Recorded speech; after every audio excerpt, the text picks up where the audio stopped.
La parole de Dieu nous dit dans Matthieu, le chapitre 28, à partir du verset 11, ou du moins, pardon, à partir du verset 16, ceci, les 11 disciples allèrent en Galilée sur la montagne que Jésus leur avait désignée. Quand ils le virent, ils l'adorèrent, mais quelques-uns eurent des doutes. Jésus, s'étant approché, leur parla ainsi. Tout pouvoir m'a été donné dans le ciel et sur la terre. Allez, faites de toutes les nations des disciples, les baptisant au nom du Père, du Fils et du Saint-Esprit, et enseignez-leur à observer tout ce que je vous ai prescrit. Et voici, je suis avec vous tous les jours jusqu'à la fin du monde. La notion de disciple est devenue difficile à comprendre au sein de nos églises. Et c'est pourquoi le temps est venu de recentrer les choses, de comprendre qui est le disciple et comment former un disciple. Nous allons voir dans le contexte proche de la Bible comment le disciple et sa formation sont perçus. Deuxièmement, nous allons voir le disciple dans la culture africaine. Et ensuite, est-ce qu'on peut confondre le disciple à un adepte de dénomination? Chez les peuples qui entourent les auteurs du Nouveau Testament ou de l'Ancien Testament, il y avait une certaine compréhension du disciple. Dans le Moyen-Orient, parce que ce sont des gens qui effectivement étaient proches de l'Ancien Testament. Dans les ruines d'un palais, le palais de Marie, on a trouvé 2 salles de classe avec des bancs. Et ce qui est intéressant, c'est que dans cette salle ou dans ces salles de classe, ou dans cette école en particulier, il était question de professeurs. Et les éléments qu'on a trouvés, on voyait que le professeur, ou du moins le professeur principal, était le père de l'école. Mais il y avait son assistant. Son assistant était appelé le grand frère de l'école. Ensuite, il y avait les élèves. Et les élèves étaient appelés les fils de l'école. Et il y a ça dans l'esprit, que dans le Proche-Orient ancien, il y a des lieux d'apprentissage, des lieux de formation. Et dans ces lieux de formation, il y avait des agents, ceux qui s'occupaient de la formation et ceux qui bénéficiaient de la formation. Ceux qui s'occupaient de la formation étaient appelés pères ou grands frères. Et ceux qui bénéficiaient, qui recevaient la formation, étaient appelés les fils de l'école. Alors, lorsque nous lisons dans 2 Rois 2, 1 à 18, 2 Rois 4, 38, 2 Rois 6, 1 à 7, nous trouvons parallèlement des choses pareilles. Dans la Bible, dans l'Ancien Testament, il est aussi question de père et de fils lorsqu'il s'agit de centre de formation. Dans ce centre de formation des prophètes, le prophète qui enseignait les autres à être prophètes était appelé père. Et ceux qui apprenaient à devenir prophètes étaient appelés les fils des prophètes. À partir de ce palais dont nous parlions tout de suite, il y avait aussi, dans l'Égypte ancienne, une école semblable à ce que nous venons de voir.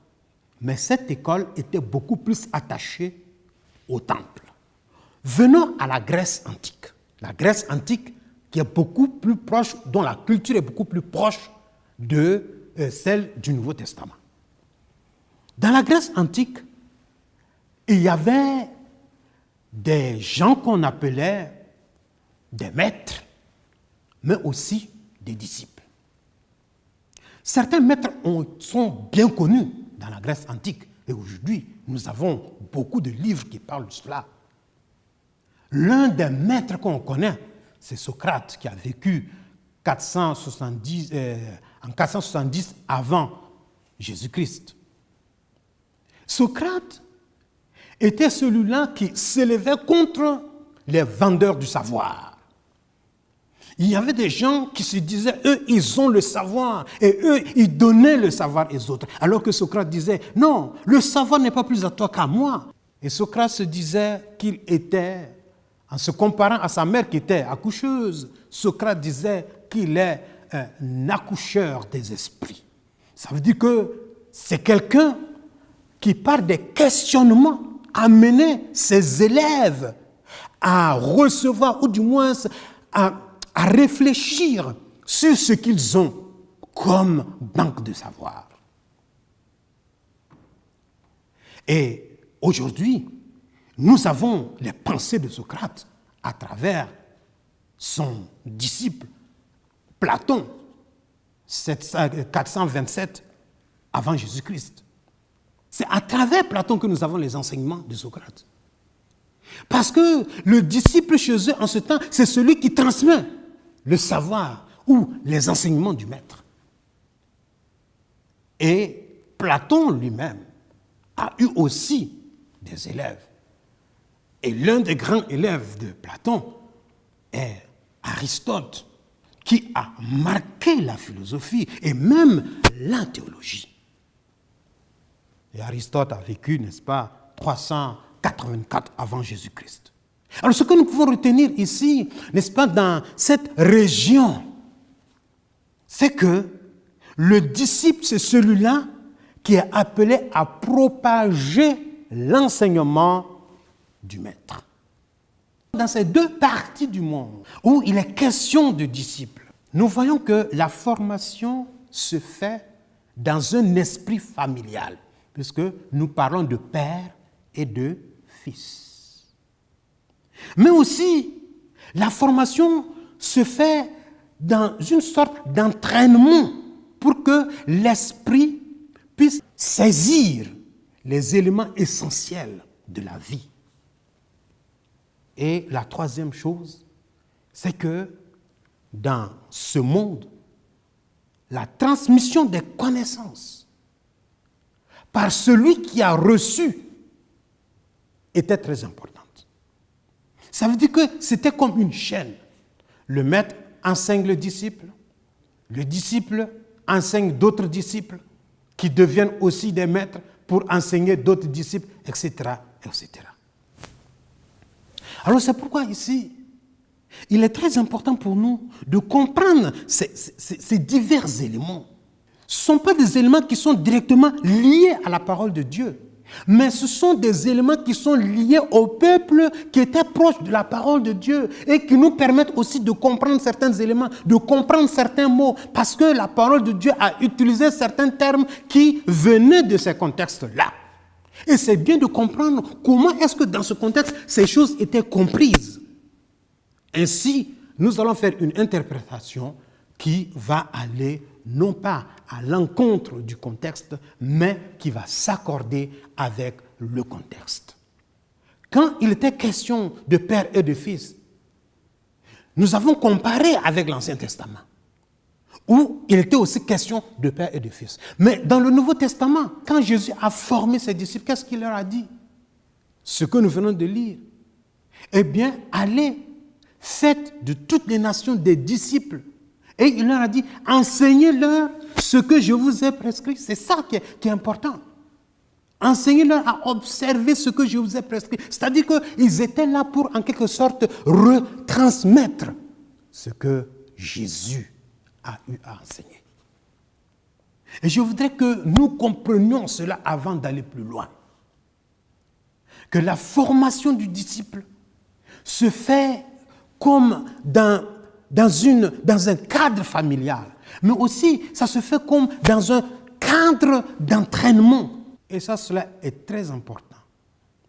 Et celui qui vient au Seigneur Jésus-Christ, qui dit oui, je suis le disciple du Seigneur Jésus-Christ, comprend qu'en effet, on est disciple lorsque on boit l'enseignement du maître pour pouvoir aller retransmettre. Alors la question que je me pose, où est-ce que j'en suis en tant que disciple? Les enseignements du maître, qu'est-ce que je fais de cela? Est-ce que je reçois simplement les enseignements du maître? Est-ce que je deviens juste une banque, mais je ne retransmets pas? Je voudrais mettre l'accent ici sur le fait de retransmettre ce que nous avons appris. Et c'est ce que Jésus a dit. Enseignez-leur à observer ce que je vous ai prescrit. Où est-ce que j'en suis? Où est-ce que j'en suis d'abord avec les enseignements du Seigneur? Quels sont les enseignements qui sont clairs pour moi dans mon esprit? Où est-ce que j'en suis dans la connaissance de l'Ancien Testament? Où est-ce que j'en suis dans la connaissance du Nouveau Testament? Où est-ce que j'en suis dans la connaissance de la vie du Seigneur? Où est-ce que j'en suis dans la connaissance des vérités fondamentales de la parole de Dieu? Est-ce que je peux m'asseoir et dire oui, aujourd'hui, je peux effectivement mettre les choses ensemble, je sais où j'en suis réellement. Avec les enseignements du maître, je sais où j'en suis. Et si tu sais où tu en es, maintenant, qu'en est-il de la reproduction de cet enseignement? D'abord, reproduction dans ta propre vie. Ça veut dire la mise en pratique de cet enseignement, mais aussi reproduction de cet enseignement vis-à-vis des autres. La retransmission de cet enseignement vis-à-vis des autres. Mes frères et sœurs, que le Seigneur nous aide afin que nous puissions comprendre que la vie du disciple ne peut pas se faire sans un cadre d'apprentissage auprès du maître qui nous permet de comprendre des éléments essentiels de la vie et de pouvoir aussi ensuite retransmettre ou faire connaître le maître.